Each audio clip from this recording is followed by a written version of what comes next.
back, folks. The chaos continues as teams across Siouxland look to claim their spot in the state tournament. Up in Esterville, the 30-win squad of Esterville Lincoln Central is looking to take down West Lyon and punch their ticket to state. Wildcats, they're no slouches, though. They enter at 27-3, and West Lyon would be the ones to pounce first. Here in the top of the second, Randy Childress rips one up the middle. In comes Maddie Johnson from second base. And just like that, the Wildcats take a 1-0 lead.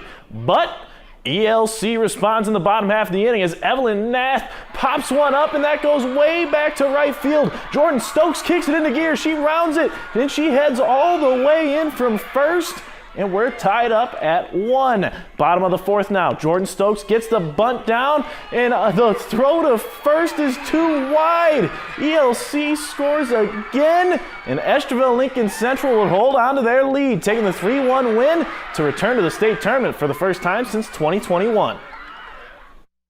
You know, it just feels awesome. I absolutely love these kids. They've worked so hard, and they've done a lot of things on their own in the off season that made them successful. They're a great group of kids. If you follow them, they've been successful in everything. So to see them get a chance to go to state in softball this year, I mean, what a great thing for these kids. Now one other Siouxland softball squad in action tonight is Boyden Hull Rock Valley. They fell to Fort Dodge 5-0.